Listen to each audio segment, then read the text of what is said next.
as orientações. Obrigado, Monique. Vamos lá. Para iniciarmos a nossa 14ª rodada, eu indago a equipe do IDP sobre a distribuição do tempo. Boa tarde, meu nome é Felipe, falarei por 9 minutos e 30 segundos e o meu colega Arthur falará por 5 minutos e 30 segundos. Eu ficarei responsável pela réplica. E o colega Arthur começará falando. Ok. Vai ser disposto ali no chat, enquanto eu peço as informações da Unifateb, eu peço que vocês confiram. Franciane, Gabriele. 8 minutos será para a Franciane, 7 minutos para a Gabriele, e a Gabriele fará a tréplica. Quem começará falando? Franciane.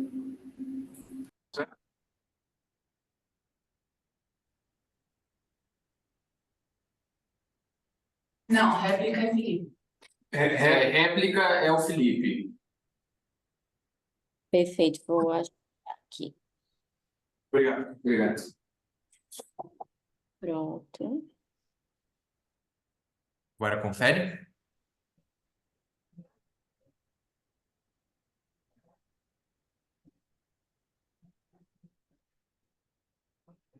Arthur Felipe, confere agora?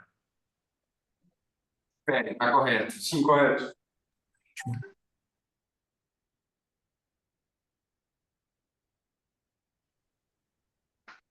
Equipe Unifateb, pode repetir o tempo, por favor?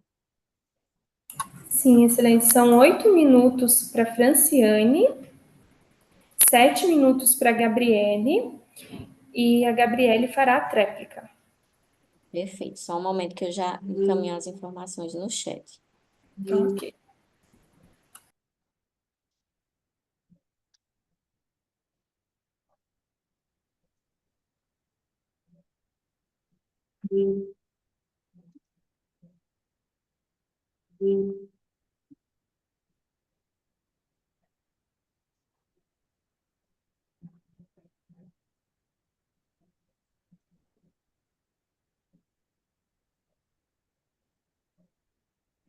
Podem conferir ali.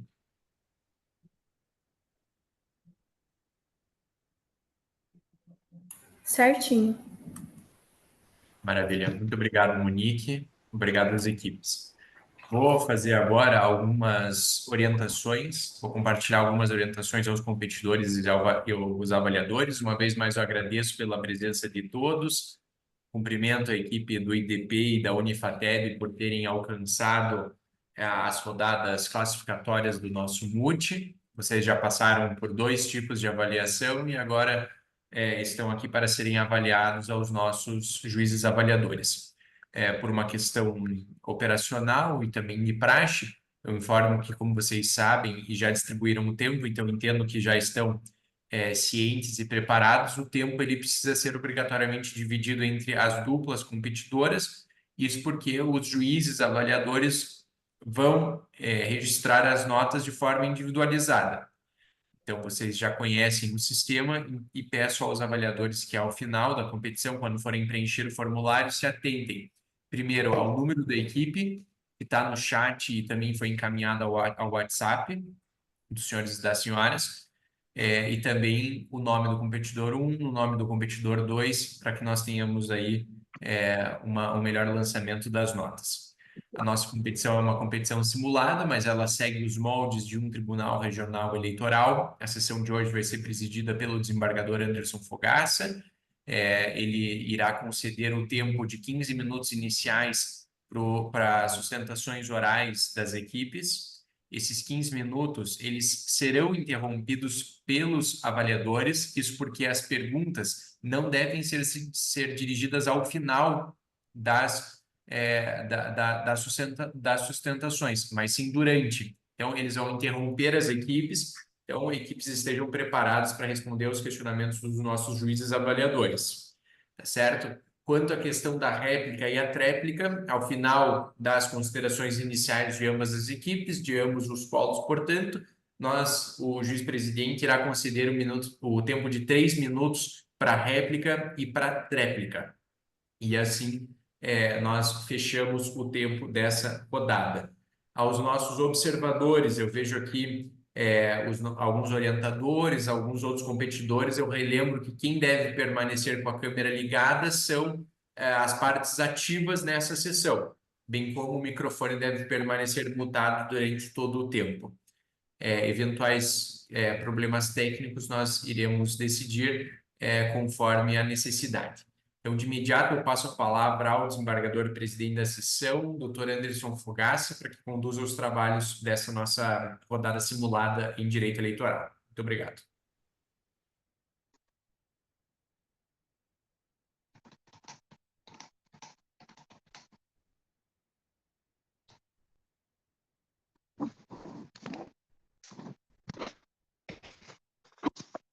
Só um minutinho.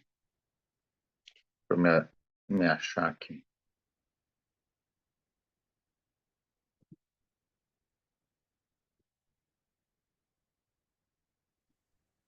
Vocês estão me ouvindo? Todos? Sim. Perfeitamente. Agora eu vou, porque eu estava sem ninguém na tela aqui. E eu não estou me vendo. Tá.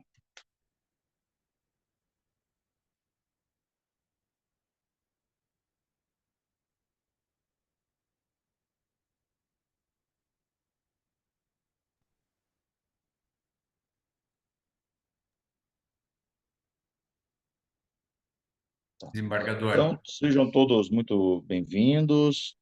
Parabéns a todos já por participarem, né, de um evento como esse, em que vocês são colocados à prova, né, a fase oratória é muito importante, vocês sabem disso, para quem está fazendo direito. Então, essa parte da comunicação é o que faz a diferença na vida, principalmente de um advogado, né? O juiz não precisa tanto, o promotor precisa bastante, advogado, mas, enfim, a pessoa, o operador do direito, né, enfim, ele precisa saber se comunicar, saber se expressar, e eu achei muito oportuno esse concurso que nós estamos participando. Eu agradeço o convite do professor Luiz Gustavo, do Guilherme, que tem falado comigo, e então fico muito feliz em poder participar desse momento aqui com vocês. Então vamos iniciar pela equipe IDP, né? O orador 1 é o Arthur Andrade Silveira e o orador 2 é o Felipe Vilar Ferreira. Assim que cada um tem 15 minutos, a equipe tem 15 minutos, né, para falar, e já dividiram o tempo, e eu estou sendo orientado aqui por WhatsApp também,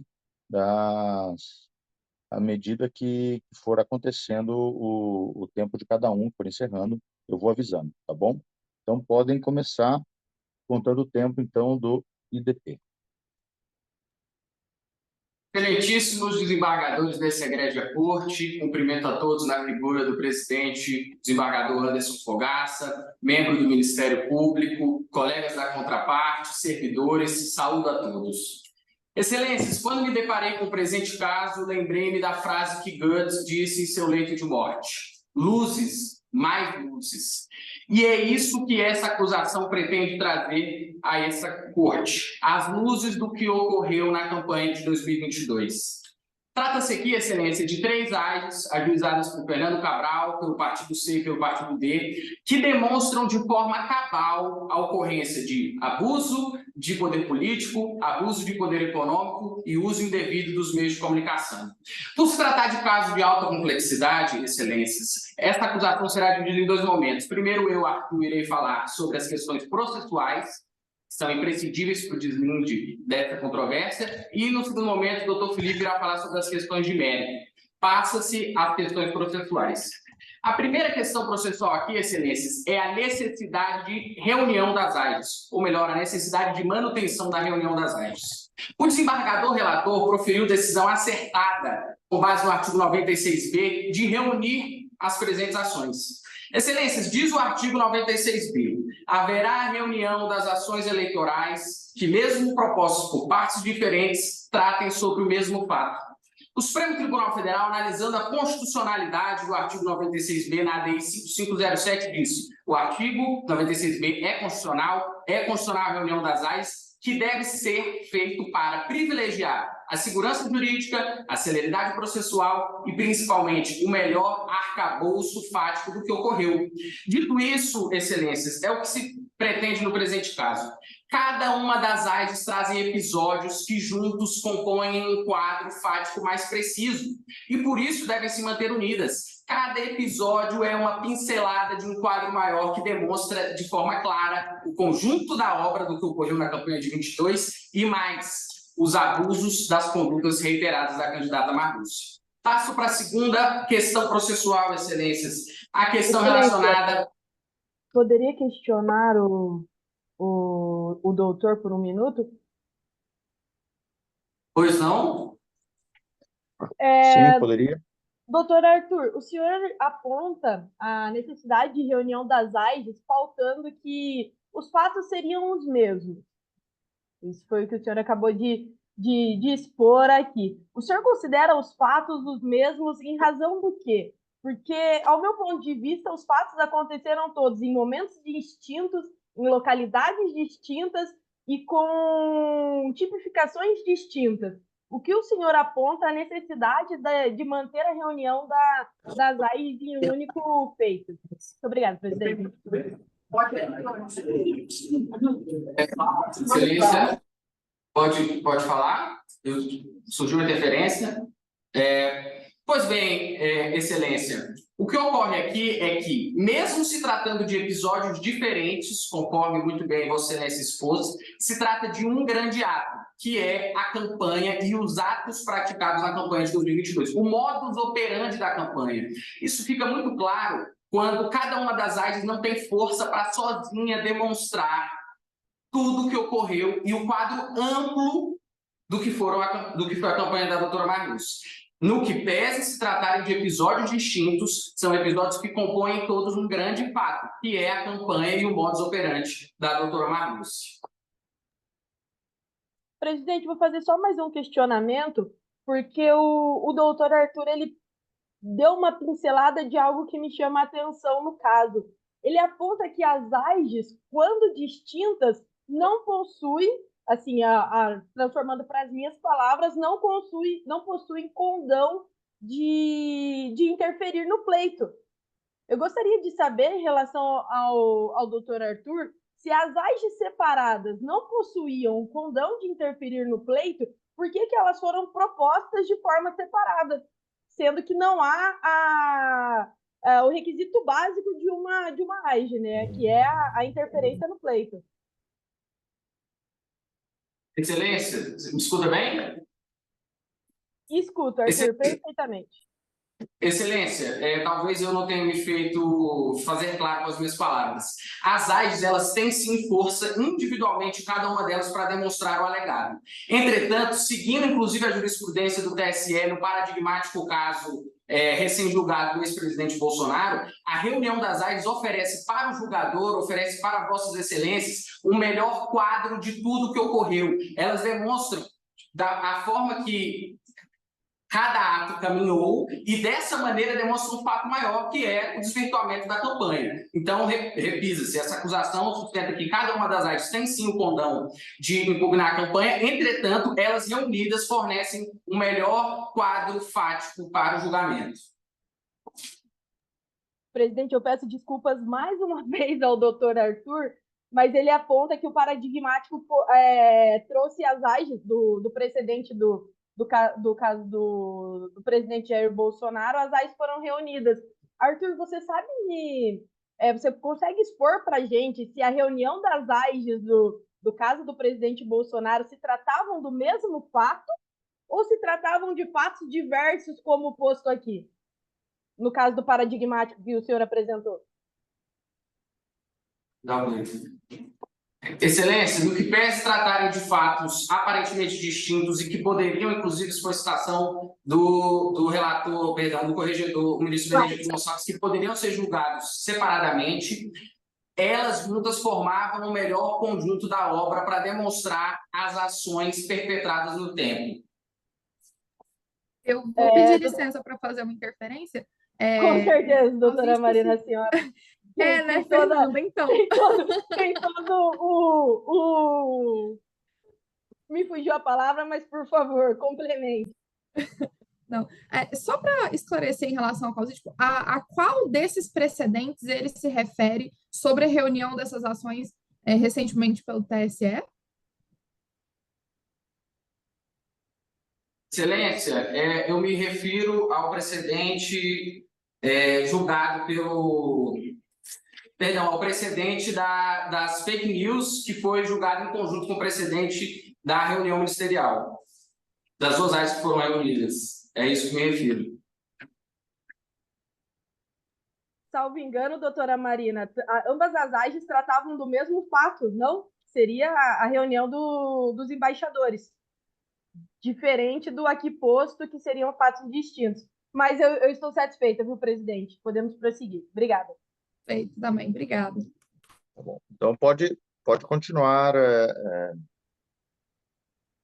Arthur. Excelência, uma dúvida. O meu tempo vai ser restituído na qualidade de quanto tempo? Só para constar, são 5 minutos que vão ser retornados? Pergunta aqui quanto tempo já foi. Qual foi o tempo da interpelação pelas excelências? Eu peço licença aqui só para esclarecer essa Sim. questão na condição de integrante da comissão organizadora. A gente não acresce tempo adicional. O que a gente faz é que no momento das interrupções para provocações, questionamentos, a gente pausa o cronômetro. Então, pelo que está cronometrado aqui, com as devidas pausas no momento, né, das colocações dos avaliadores, você ainda tem 1 minuto pelo tempo regimental e conforme foi dividido. Salvo engano, foram 3 minutos no momento da interpelação, excelências. Eu vou acrescentar mais 2 minutos, então, tá bom? Então, você fica com Obrigado, 3 excelência. minutos. Pode seguir. Excelências, avançando nas questões processuais, tem que discutir a possibilidade de sucessão processual por parte da Federação Z em relação ao Partido C. O Partido C, quando do momento do ajuizamento das ações, estava federado, mas isso não diminui e nem anula o mérito da sua ação. Excelências, o que se trata aqui é de sucessão processual, conforme o precedente da ministra Maria Cláudia Buchianeri no julgamento da Federação FEBrasil no ano de 2022, em que ela permitiu a continuidade e a sucessão processual por parte da federação de partido que tinha ajuizado a ação individualmente no primeiro momento, por entender que isso melhor privilegiava os princípios da celeridade processual, da segurança jurídica e principalmente da primazia da solução de mérito. E é isso que essa acusação também pleiteia em relação ao Partido C. Excelências, em relação ao terceiro ponto, a terceira questão processual, a legitimidade do Partido D. O que ocorreu com o Partido D foi ligeiramente diferente do que ocorreu com o Partido C. O Partido D apresentou a sua ação, transcorreu o processo. Após a instrução processual, o Partido D participou de uma fusão, na qual se fundiu com o Partido F, criando o Partido G, e, nesse caso, o Partido D não mais integra o mundo jurídico, porque ocorreu uma fusão, ele deixou de existir, e, nesse caso, naturalmente, o Partido G, que agora é o titular da ação, deve proceder da sucessão processual. Excelências, passo agora para o quarto e último ponto das questões processuais, que é a possibilidade da juntada de documentos da Operação Locke.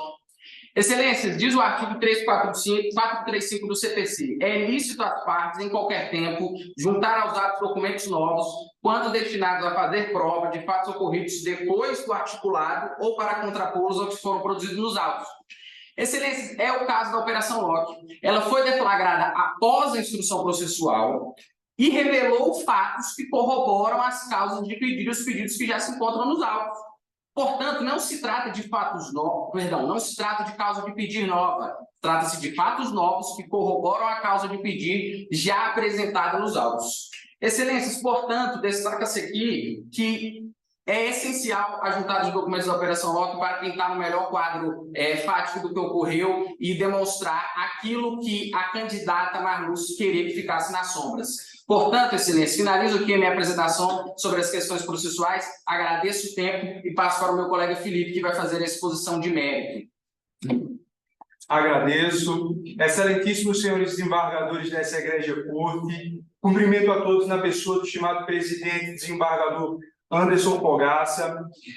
Excelências, passo agora a demonstrar a subsunção das condutas dos réus nos seguintes ilícitos: abuso de poder econômico, abuso de poder político e uso indevido dos meios de comunicação. De pronto, devo rememorar as esclarecedoras lições do professor Valdeagra. Abuso de poder é gênero do qual se deflui 3 principais modalidades: abuso de poder econômico, abuso de poder político e abuso dos meios de comunicação social, todos com a mesma intenção: beneficiar determinada candidatura e macular a lisura do pleito. Pois bem, para bem destrinchar essas condutas, é imprescindível enxergar uma linha temporal. Linha temporal essa cronológica e fiel à realidade dos fatos, com 5 principais elementos. O primeiro, showmício realizado na cidade de Lages. Segundo, passeata realizada em Jurema com uso de aparato municipal para estruturar o evento.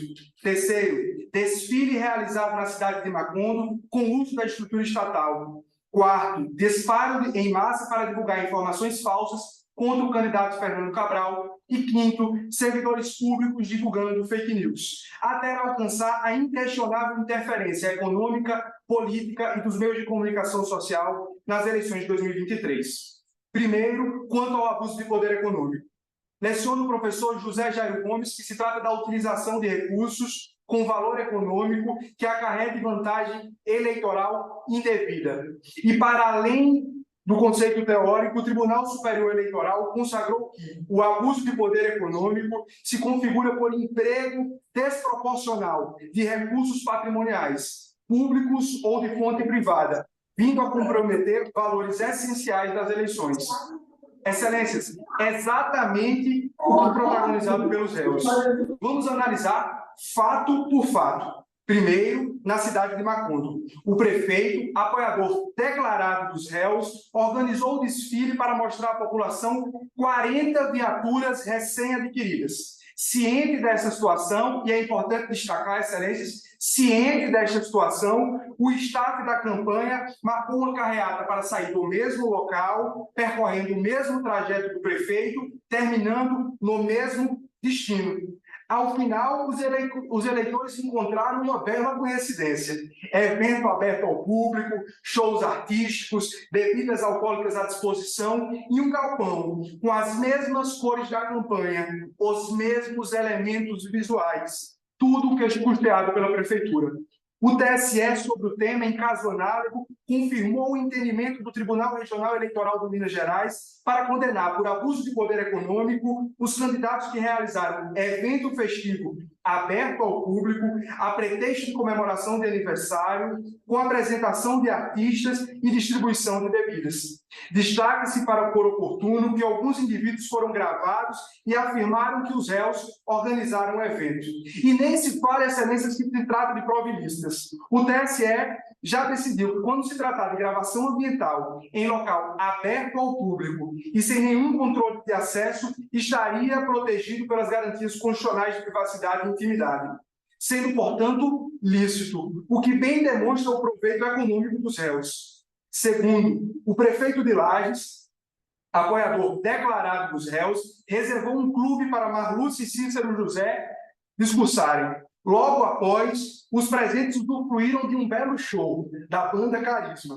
Nos deparamos novamente com o uso de recursos econômicos da prefeitura, oriundos da prefeitura, para favorecer a campanha dos réus. Eu apresento um questionamento à corte. Será possível que o prefeito e os réus desconheciam do show que seria realizado pela banda Carisma? Trata-se de um município que não chega a 90 mil habitantes. Não estamos a falar de Curitiba, de São Paulo, tampouco do Rio de Janeiro. Não é todo dia, excelências, na verdade, não é toda semana, numa municipalidade pequena, que um grupo artístico do calibre da banda Carisma se apresenta. A bem da verdade, os eventos artísticos nessa região, eles são escassos. E por coincidência, outra infeliz coincidência, foi marcado o evento no mesmo dia, no mesmo local da campanha dos réus. E é necessário ir além. Trata-se de showmício. E por que showmício?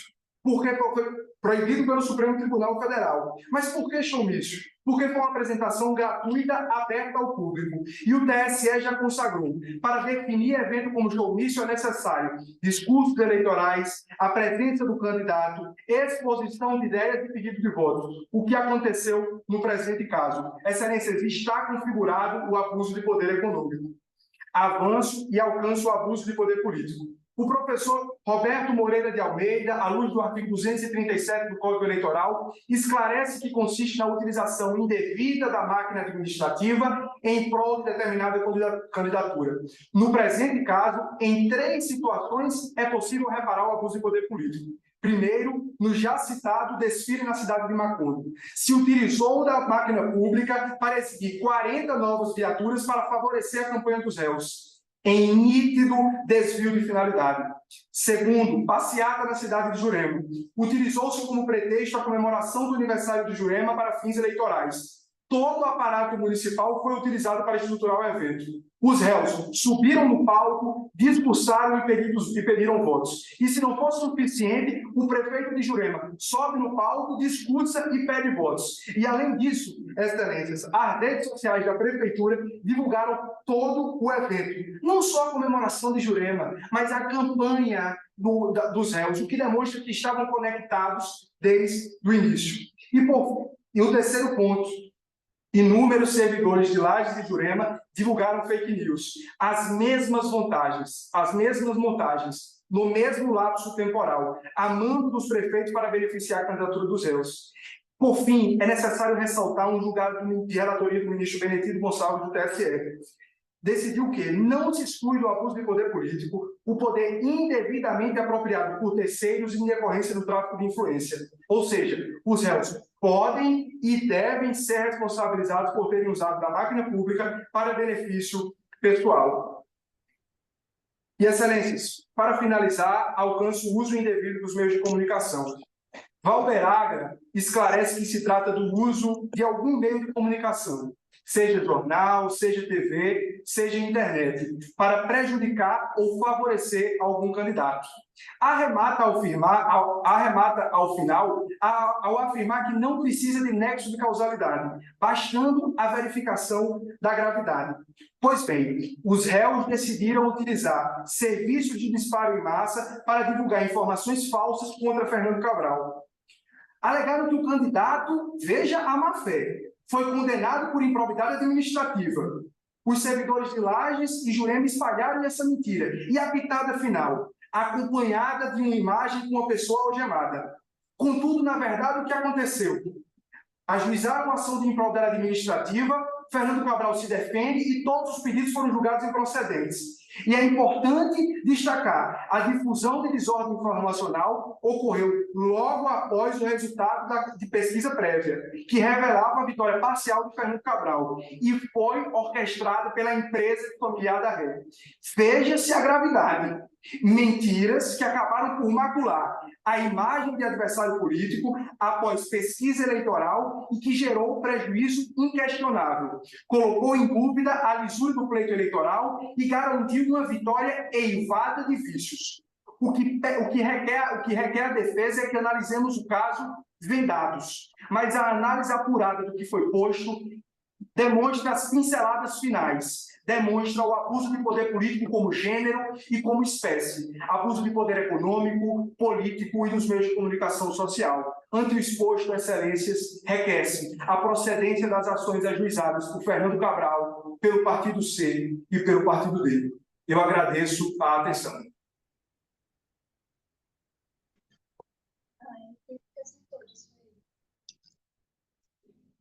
Muito bem. Usou o tempo adequado, tempo encerrado, foi perfeito com o tempo. O candidato Felipe Vilar Ferreira, né? Então, parabéns, Arthur e Felipe. As avaliadoras querem fazer alguma pergunta para algum deles? Sem perguntas, presidente. Muito obrigada. Sem perguntas, presidente.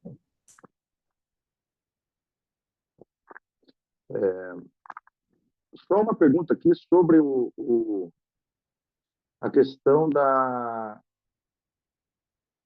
do partido C, ele pode atuar isoladamente, nesse caso, aqui para um dos dois da equipe?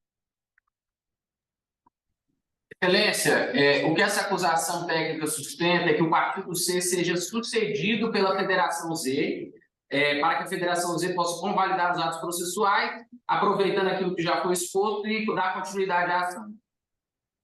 Em nome da primazia do julgamento do mérito, já decidido pelo Tribunal Superior Eleitoral, e como bem ensina o professor Humberto Teodoro Júnior, a dar luzes ao Código de Processo Civil, quando deu maior valor à primazia de julgamento do mérito para bem decidir a questão. E é bom rememorar, desembargador, se o senhor me permite, o que bem leciona a professora Maria de Silveira, professora da nossa casa.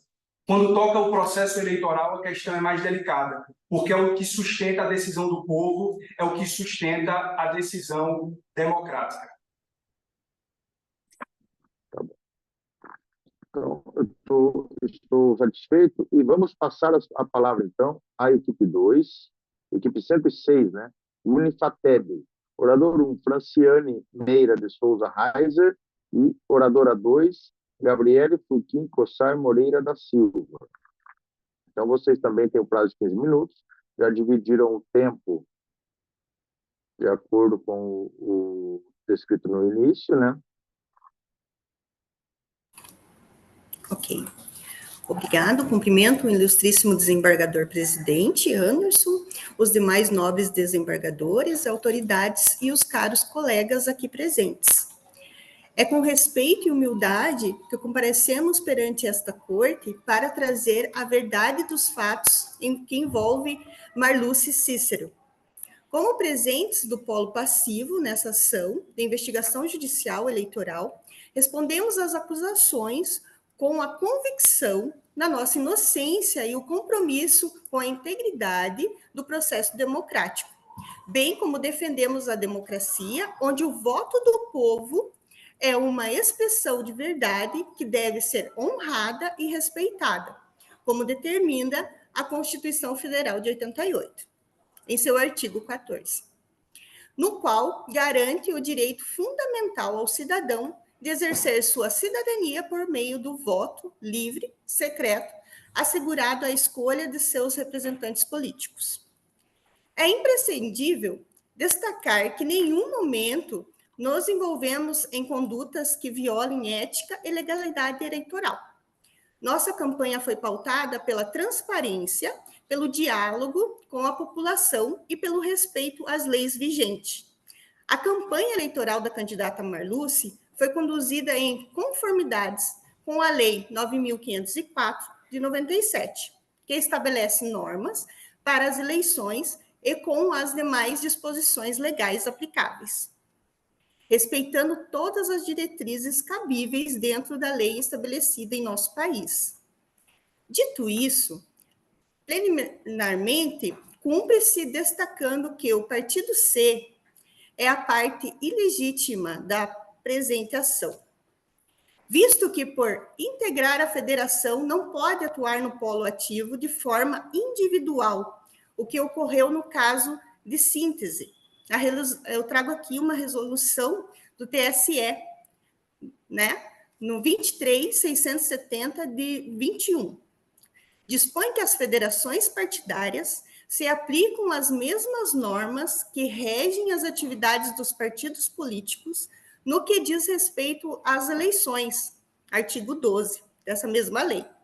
Assim, o partido do deferimento do seu respectivo registro por esse Tribunal Superior, esse novo ente, qual seja a federação partidária, passa a atuar de forma unificada em nome de todas as agremiações que o compõem, como se um novo partido o fosse.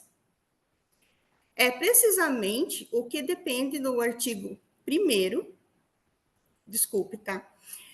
O parágrafo 1º do artigo 4º dessa lei. Feitas as anotações que se refere aos incisos e caput desse artigo, os partidos que compõem a federação passarão a atuar em todos os níveis de forma unificada, o que não está presente, né? Nesse sentido, o Tribunal Superior Eleitoral já consolidou um entendimento. A ministra Maria Cláudia, no julgamento da representação número 0600557-60, que proferiu a decisão que assentou a ilegitimidade ativa de um partido para mover aquela representação, tendo em vista que, quando de seu ajuizamento, a agremiação já se achava formalmente reunida em federação partidária. No mesmo sentido, ainda a ilustre ministra, no julgamento da representação, mesmo de 0600-741-16 de 22, reafirmou seu posicionamento, citando as ilustres palavras da doutrina de Ezequiel Barros, a qual gostaria de citar: mesmo que a federação não tivesse sido equiparada a um partido pelo STF, ou seja, ainda que fosse considerada uma espécie de gênero coligação, não seria possível admitir a atuação de partidos federados isoladamente no processo eleitoral. Afinal, é pacífica a jurisprudência do TSE, segundo o qual partido coligado não possui legitimidade ativa para atuar isoladamente no processo eleitoral, salvo quando questionar a validade da própria coligação ou versar sobre direito de resposta. Não obstante, vale destacar que esse processo carece de provas mais robustas. Trago também os requisitos de cassação do mandato. Gostaria de destacar pontos fundamentais que devem ser considerados nesse processo de cassação do mandato político. É sabido que o Tribunal Superior Eleitoral tem o poder de cassar mandatos em casos de infrações às normas eleitorais, com abuso de poder político ou econômico, compra de votos, entre outros. No entanto, é crucial ressaltar que a jurisprudência do TSE demanda provas robustas que demonstre claramente a ocorrência de tais infrações. Ademais, é necessário avaliar a gravidade das irregularidades imputadas ao polo passivo. Tais infrações devem ser suficientes, graves, a ponto de comprometerem a legitimidade do processo eleitoral e, por conseguinte, a sabedoria popular. Neste caso, em questão, é essencial analisar se as alegações infrações atingem esse patamar de gravidade. Outro ponto relevante é especificada das acusações. Elas devem estar claramente definidas e relacionadas a condutas ilegais específicas, como compra de votos ou abuso do poder. É imprescindível que não haja generalização ou interpretações abusivas que possam prejudicar a defesa do polo passivo. Além disso, é importante lembrar que a decisão de cassar o mandato é tomada pelo plenário do TSE, composto por vários ministros, garantindo um julgamento coletivo e democrático. Nesse sentido, confiamos na imparcialidade desse tribunal para analisar de forma justa o caso em questão. Por fim, reforço a necessidade do respeito ao devido processo legal, garantido ao acusado o direito de ampla defesa e ao contraditório. É essencial que o processo de cassação seja conduzido de acordo com os princípios fundamentais que regem o nosso sistema jurídico. Agora eu passo para minha colega, doutora Gabriele.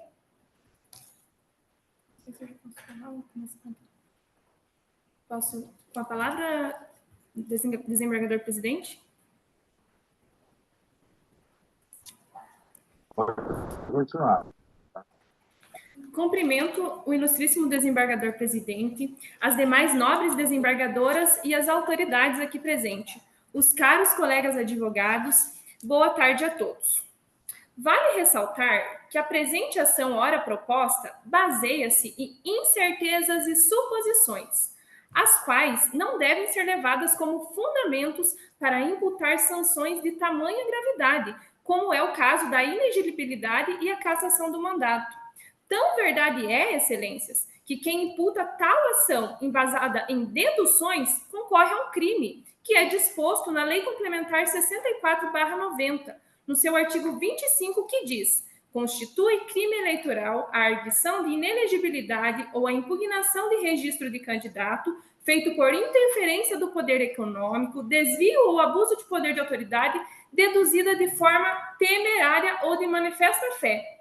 Ora, excelências, a própria lei nos afirma que se faz necessário ter provas robustas para que não se aduza de forma temerária, ou seja, sem fundamento, contendo riscos para a lisura do processo. Não suficientes as fragilidades encontradas nas questões processuais, trago ainda na análise do mérito diante das acusações apresentadas. Foi apresentado pela parte da acusação imputações referentes ao abuso de poder econômico e o uso indevido dos meios de comunicação pela compra de disparos em massas pelo sobrinho de Marluce. Ora, excelência, eles alegam, mas não há nos autos uma prova sequer de que a Marluce teria sido a contratante ou a mandante desses disparos de fake news. E ainda, excelência, não consta um comprovante de transação bancária que comprove transações financeiras para o pagamento da compra de tais pacotes, fundamentando a alegação no simples fato da empresa ser de propriedade do sobrinho de Marluce. Ademais, com a utilização crescente das redes sociais, qualquer partido poderia ter pago a empresa J Corp para fazer essa divulgação, até mesmo na tentativa de imputar esse crime a Marluce. Pergunto, poderia alguém responder por ilícitos que não cometeu? Não, excelências, pois se assim o fosse, a justiça não estaria sendo feita. Ainda, em relação à propagação das notícias falsas pelos servidores públicos, que disseram ter sido coagidos pelos seus prefeitos para divulgar a notícia falsa, isso não procede de Marluce, que há anos está na carreira política e não iria de forma alguma manchar seu nome com tais fatos. Pertinente ainda a acusação de abuso de poder econômico que a acusação alega pelas festas no Clube em Laje. Do mesmo modo, não há nada substancial que afirme que o valor despendido para o aluguel do local seja de caráter público. Não há uma nota, não há uma transferência bancária, não há nada que alegue, que afirme efetivamente que foi de caráter público. A única informação é de que o prefeito Watson alugou tal local, o que pode ter ocorrido com suas próprias expensas. E ainda, excelência, que existissem provas em virtude disso, a ilegitimidade do partido C para propor esta ação deve torná-la extinta, sem a resolução do mérito.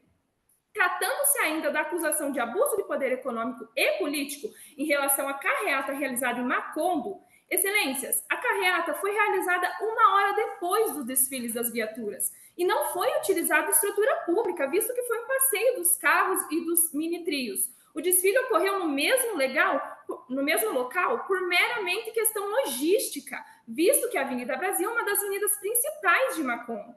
A carreata ocorreu dentro dos ditames legais, sendo respaldado pelo artigo 39, parágrafo 1º da Lei 9.504 de 97, que diz o seguinte, que é permitida a circulação de carros de som e mini-trios como meio de propaganda eleitoral, desde que observado o limite de 80 decibéis da pressão sonora, medido a 7 metros de distância do veículo, e também respeitado as vedações previstas no parágrafo 3º deste artigo, apenas em carreatas, caminhadas e passeatas ou durante reuniões e comícios, ou seja, respeitando os limites da pressão sonora dispostos pela lei, bem como os horários estabelecidos pela referida lei, é completamente permitida a carreata. Ressalto ainda, excelência, que em relação ao abuso de poder político alegado mediante a passeata ocorrida em Jurema, tal não deve prosperar, visto que a passeata ocorreu conforme a legislação eleitoral vigente. Ademais, o fato de Marluce e Cícero serem convidados a subirem ao palco para dar um breve discurso não caracteriza o abuso, visto que para a caracterização do abuso deve haver a gravidade nos fatos narrados. Foi um momento curto e que não foi planejado no qual ocorreu o fato. Ratifique-se ainda que o inciso 16 da Lei Complementar 6490 afirma que, para a configuração do ato abusivo, não deve ser considerado apenas a potencialidade do fato alterar o resultado das eleições, mas a gravidade das circunstâncias que o caracterizam. No mesmo sentido, o julgamento da AIJ número 60.1779/5 do ilustríssimo desembargador Luiz Felipe Salomão afirma, no mérito, é sabido que, para se caracterizar o abuso de poder, impõe-se a confirmação de forma segura da gravidade dos fatos imputados, demonstrada a partir da verificação de alto grau de reprovabilidade da conduta e de sua significativa repercussão, a fim de influenciar o equilíbrio da disputa eleitoral. Ora, excelências, sem dúvidas não houve de forma significativa a demonstração dessa potencialidade do fato, ainda mais no seu grau severo de reprovabilidade, que seja capaz de fundamentar a cassação do mandato de Marluce ao ponto de desconsiderar o voto do povo que, de forma livre e democrática, a elegeu. Deve ser desconsiderado esse argumento, porquanto a apresentação não merece lograr êxito, seja pelos vícios processuais presentes, seja pela fundamentada em meras alegações e deduções, evidenciando em si a carência de provas robustas, não sendo plausível que Marluce tenha seu mandato cassado, Excelência, o qual presidente. Marluce conquistou. Sim, excelência. Oi? Doutora Gabriele, eu gostaria que a senhora fizesse uma breve relação, por gentileza. Acredito que ficou um pouco nebulosa essa parte, mas que a senhora fizesse uma breve relação entre o indúbio sufrágio e a ausência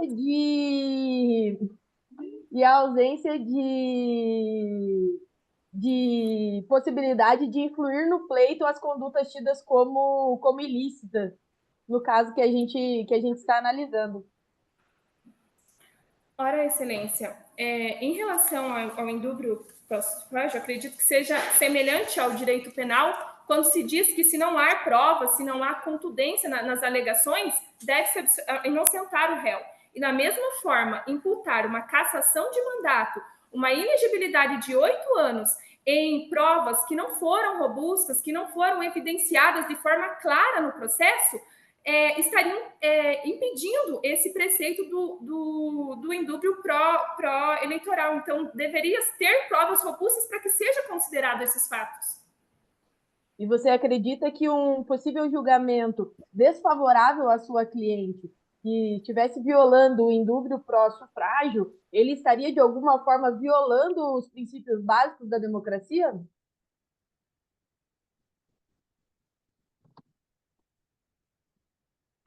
Pode responder.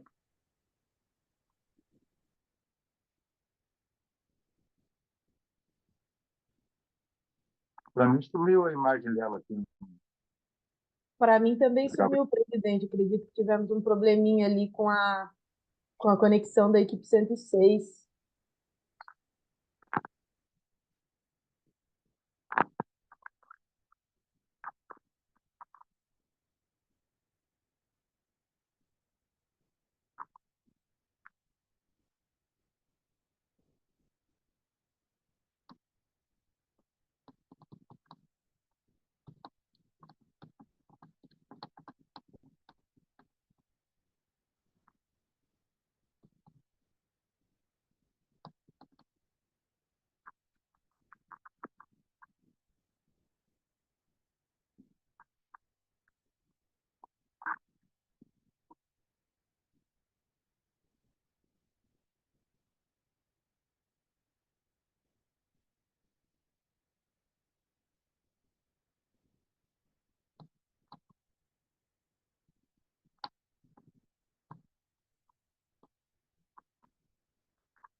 Elas saíram, Monique?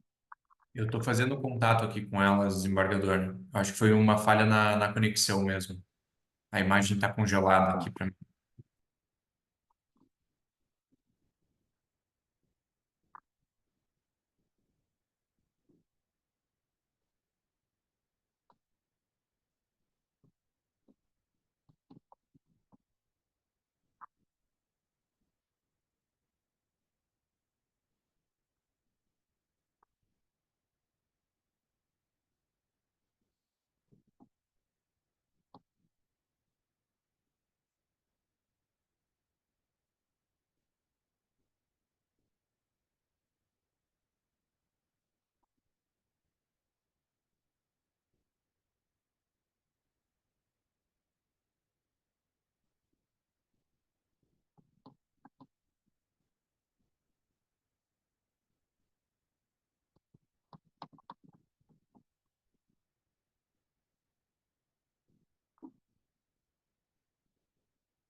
Excelência, peço a palavra. Peço desculpa, caiu a nossa conexão. Eu consegui conectar agora pelo celular. A nossa conexão aqui foi perdida, eu consegui conectar pelo celular para dar continuidade. Tá bom, voltou agora.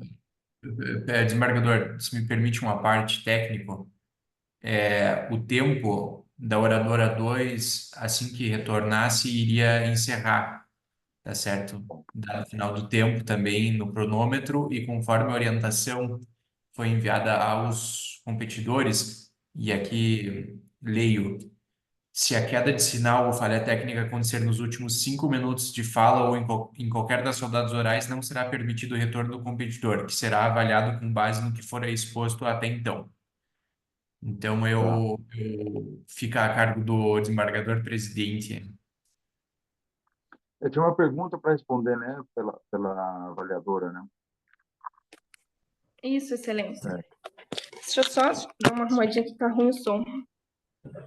Me sendo facultado, presidente, eu também gostaria de fazer uma inquirição, se possível. Tá bom, vamos continuar. Mas então, responde rapidinho, hein? 1 minuto, 2 minutos para responder, tá? Então, Ok, excelência. pode fazer a pergunta, doutora. Eu só queria saber, a causídica disse reiteradamente sobre a ausência da comprovação direta de participação da candidata, ou seja, não há um comprovante de pagamento por parte dela. Mas eu pergunto, a saída jurisprudencial para a condição de beneficiária dela, já que, embora não tenha sido pago por ela, seja ela a única candidata ao governo do Estado presente nesse palanque, presente nesse show, presente nessa carreata, como é que a gente lida com essa figura do beneficiário nesse contexto de suposto favorecimento eleitoral em relação a essa candidata? Como eu posso falar? Como eu iria argumentar mais adiante, a candidata Marluce, ela vem de um processo eleitoral já de longa data. Ela foi vereadora, depois ela foi prefeita e assim ela concorreu ao cargo de governadora. Ela não pediu para que fosse espalhada essas fake news. Entretanto, elas foram feitas. E apesar de ela, de certa forma, ter sido beneficiada, porque, em tese, espalhando essas fake news referente a Fernando Cabral, acabaria tendo ela como opção de voto, ela não quis ser beneficiada por isso e, de qualquer forma, as localidades onde foram feitos esse espalhamento das fake news, dos prefeitos, foram de habitantes de 80 mil habitantes cada uma, em que pese o Estado é composto por 600 mil habitantes. Lógico, não são todos, são eleitores, mas as condutas realizadas foram em cidades específicas.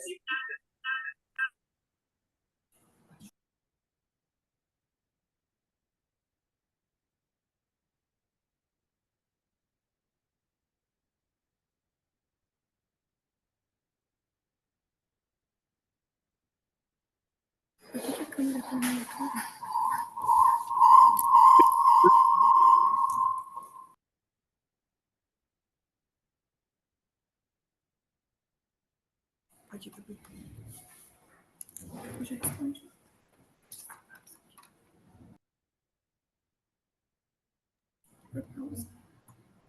Voltou, né? Bom, então, diante da dificuldade de sinal, vamos dar encerrada essa fase e vamos seguir. A não ser que a doutora Fernanda ou a doutora Marina tenham alguma outra pergunta. Podemos seguir, presidente? Podemos seguir, presidente. Obrigado. Então, vamos para a réplica. 3 minutos, tá? Da equipe IDP. Excelentíssimos desembargadores, cumprimento todos agora na pessoa da desembargadora Marina Moraes. Excelências, subir na tribuna no papel da acusação é sempre tarefa árdua. Mas não se trata de punitivismo exacerbado. Se trata das garantias constitucionais bem aplicadas.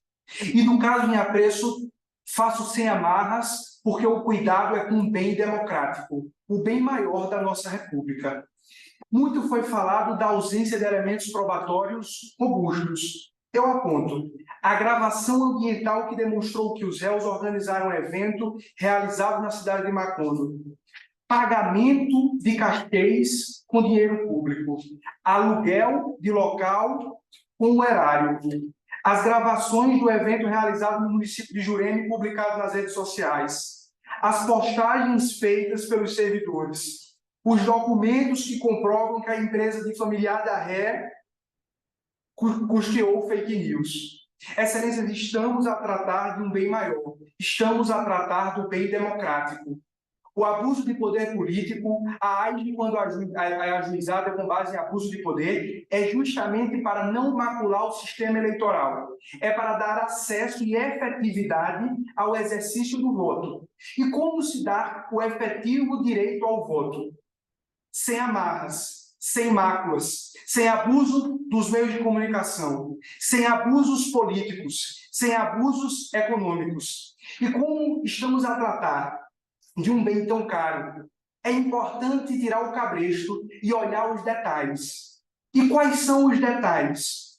Os detalhes são as cores, os elementos visuais, são as gravações, é subindo no palco, são as redes sociais, as filmagens nas redes sociais, todos juntos, demonstrando esse compadrio, demonstrando esse mau cuidado com o bem público, demonstrando descuidado com o sufrágio. Excelências, estamos diante de medida que se impõe, que é a cassação da chapa de Marluce Cícero José, à luz de todo o exposto, das premissas processuais, do debate, da dialeticidade que foi posta hoje nesse tribunal, nesta corte, pleiteamos a procedência das ações ajuizadas por Fernando Cabral, pelo partido C e pelo partido D. Eu agradeço a atenção.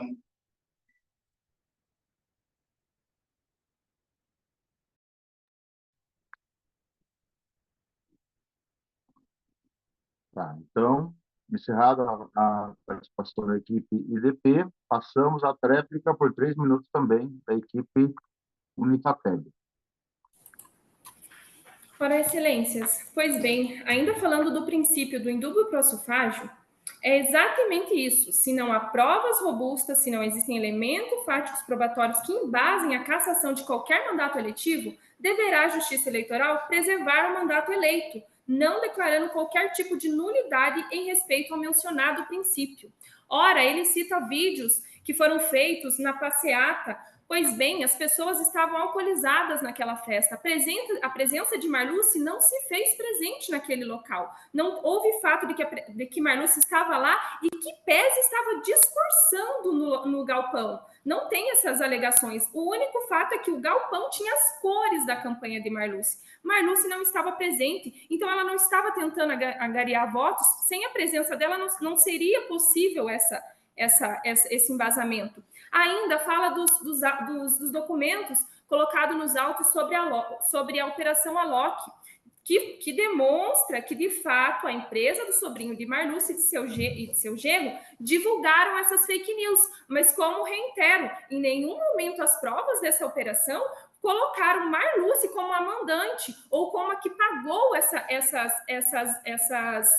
disseminações de fake news. Então, todas as provas argumentadas nos autos, elas ficam sempre com aquela pulguinha atrás da orelha, sempre com aquela dúvida. E quando ocorre essa questão, quando não existe uma prova robusta que diga, olha, Marluce realmente fez esse ato, Marluce praticou esse ilícito, não se pode fazer uma tamanha acusação e a cassação de um mandato que foi feito de forma democrática pelo voto do povo, pela vontade do povo, ser fruto de meras acusações, de meras alegações sem fundamentos. Ainda que haja argumentações a respeito da empresa, do sobrinho, vídeos que gravaram pessoas que estavam alcoolizadas na festa, que não estavam ali nem aí para a cunha eleitoral, mas sim para ao bel prazer, ter o seu prazer, se divertir, qualquer outra coisa a não ser cunha eleitoral. Então, essas provas elas não são robustas suficientes, como entende a jurisprudência atual e como entende a legislação pertinente, Excelência.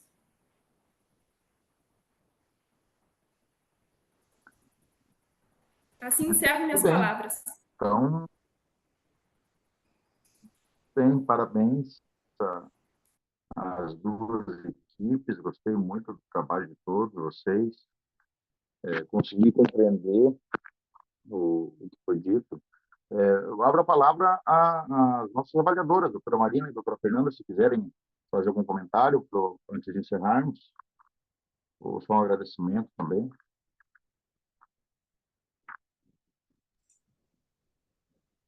Acredito que é satisfatório demais para nós, né, atuantes já no direito eleitoral há um tempinho, encontrarmos jovens acadêmicos, universitários dispostos a mergulhar nesse caminho do direito eleitoral, se portarem como verdadeiros advogados.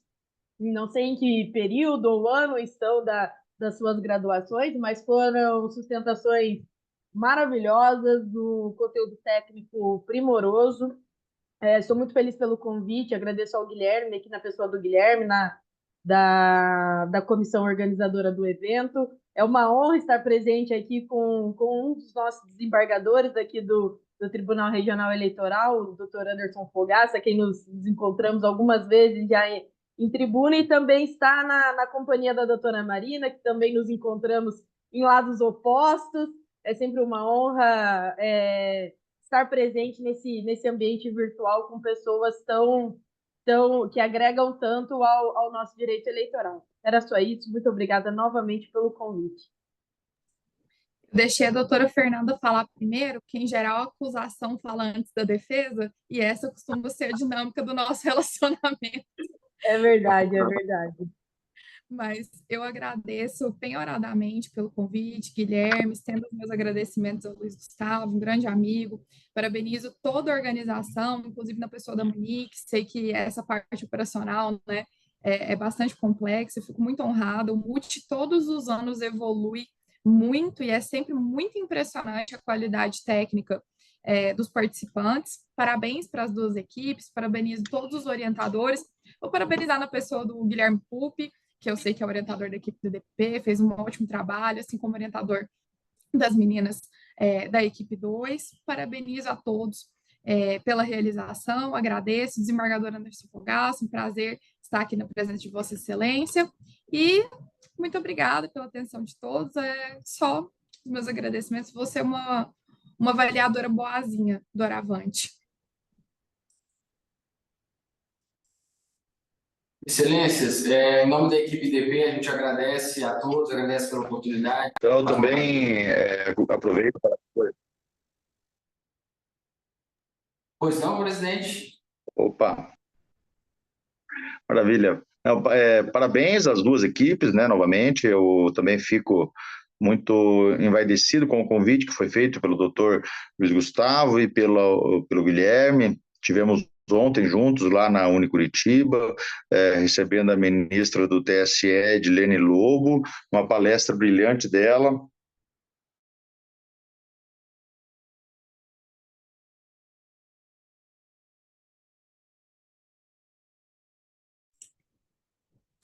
Vocês vão devolver o tempo do desembargador, que ele também teve Ainda bem que foi no final da sessão, né? Nos últimos 5 minutos do agradecimento, não devolve. Eu ia pontuar isso, viu, Marina? Conforme disse o Guilherme, nos últimos 5 minutos não devolve a palavra. E depois almoçamos, foi um momento muito gostoso que passamos ali. E que na verdade, é um...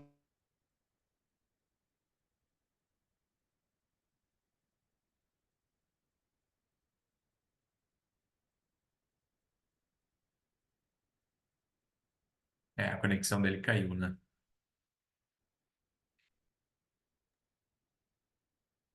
Bom, vamos só ver se o desembargador vai voltar, mas aproveito para agradecer às nossas avaliadoras, a Marina, a Fernanda, as equipes, né, da Unifateb e do IDP. Parabéns pelas apresentações. Parece que vocês estão preparados já para enfrentar um Tribunal Regional Eleitoral. Se for o do Paraná, vai ser mais fácil ainda. O desembargador... Desculpem. Oi, desembargador. Desculpem. Então tá, desculpe, caiu aqui, saiu, apagou tudo para mim. Então, aconteceu com a Gabriele e também aconteceu comigo. Então tá empatada, Gabriele.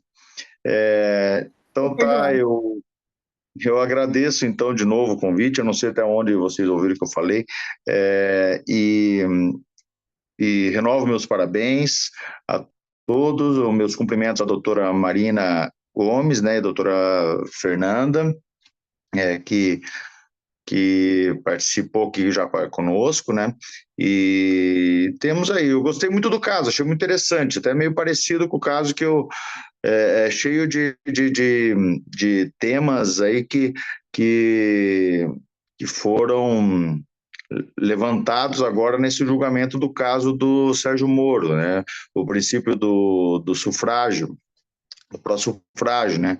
Eu mesmo no meu voto acabei decidindo que aplicando o princípio indúbio pró-sufrágio, né?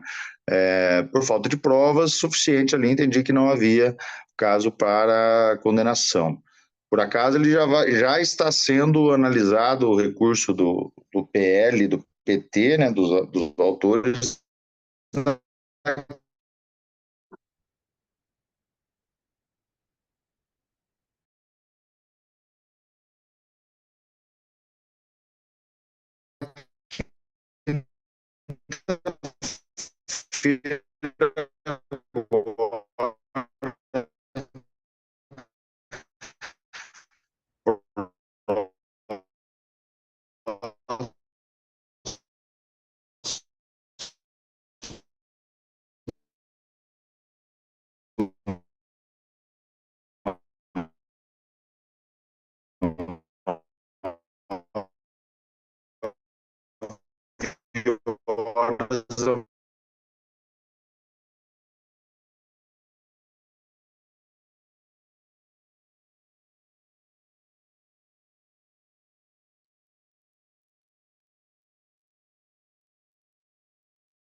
Monique, como a gente encerrou a sessão, acho que já dá para parar a gravação, só para até não ficar tão extenso. Não. Certo.